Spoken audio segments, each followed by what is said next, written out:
So Rose has been a little busy this afternoon. It looks like it's going to be a strong heifer calf.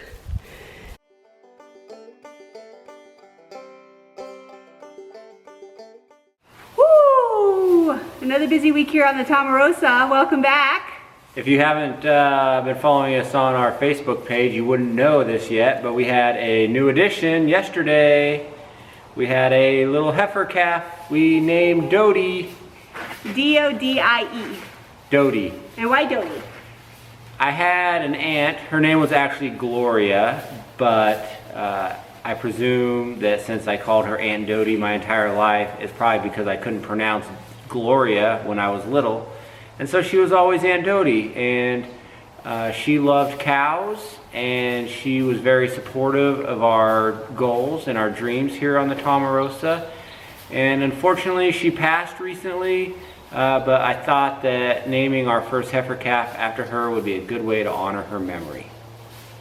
I went out to the field yesterday about 1 o'clock in the afternoon, and I was looking at the cows, and Rose, she was looking like she was getting close. She was showing some of those signs. So I mentioned to Virginia that when we brought Buttercup back for milking, we should bring Rose back too and go ahead and put her in the barn. And then we checked on them, it was about 4:30. Just through binoculars from the front of the porch, everything seemed normal.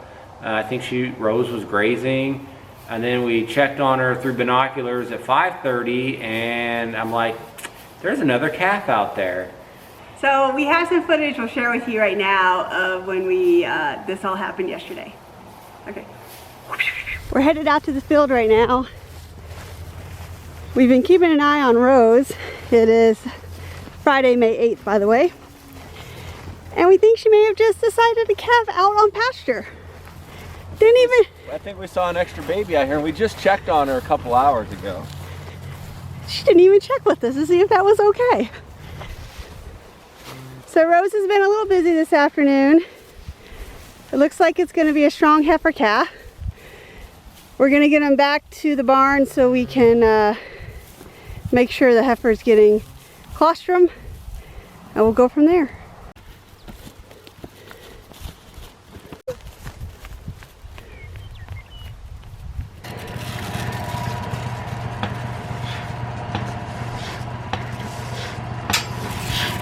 You release some of this pressure.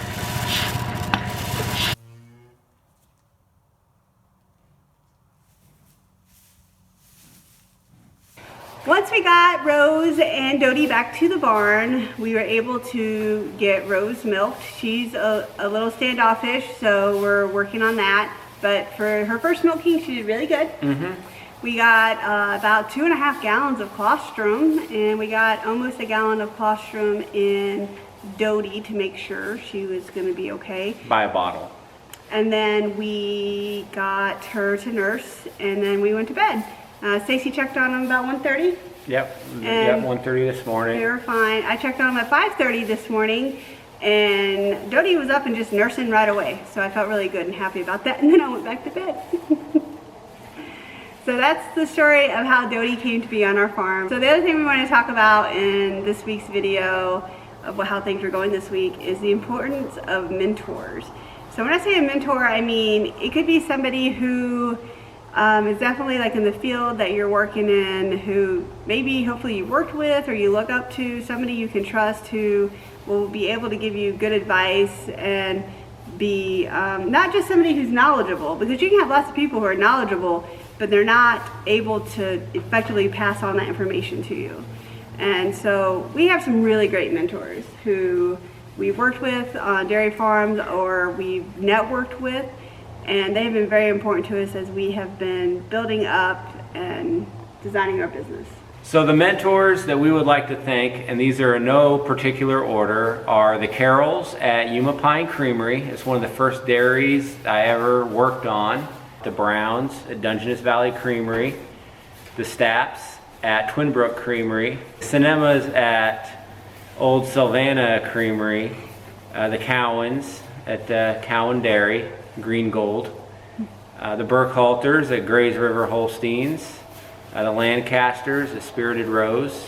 So we have some great mentors here in the Pacific Northwest who have helped us along the way a lot. Good mentors are ones that you have growing relationships with. They want to see you succeed.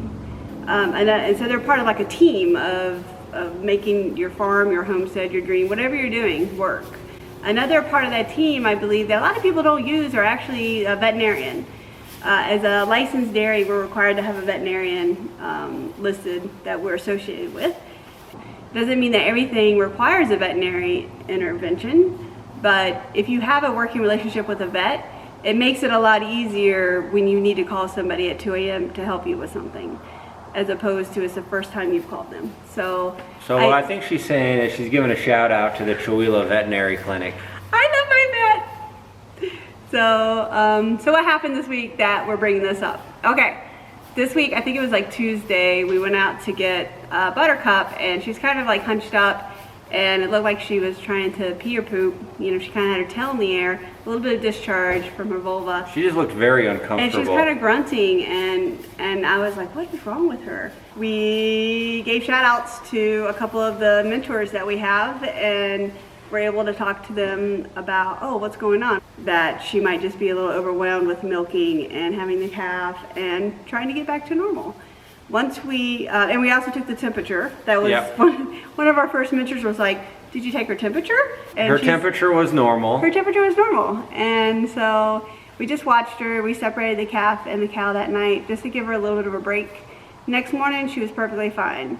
But if we hadn't had that group of mentors that we could call on, even for something that now in retrospect, many of you may be like, well, that's a really simple thing. I don't know why they were so concerned about that. Well, because we're new parents. We're new parents. We worry about everything. Yeah, you know. Having those mentors was a huge help. And so definitely find yourself mentors. If you're in the process of wanting to start a farm or a homestead, maybe you're like, there's nothing I can do. I just need to save money. I need to finish working for like 5, 10, 15 years until I can do what I want to do. Now's a great time to make those connections. As you know, our story, Stacy was active duty in the Coast Guard, and we worked for 12 years to get to this point. During that time, we gathered all these mentors. We gathered all these resources. Got a lot of experience. They were so willing to share their knowledge and let me work on their farms, let us work on their farms. And so they're just very generous, and they never asked for anything in return. No, so again, a heartfelt thank you to our mentors. You mean the world to us, and we're so glad that you're part of our journey and part of our farm. And literally, some of you are part of our farm because we have lots of pieces of dairy equipment from a lot of our mentors.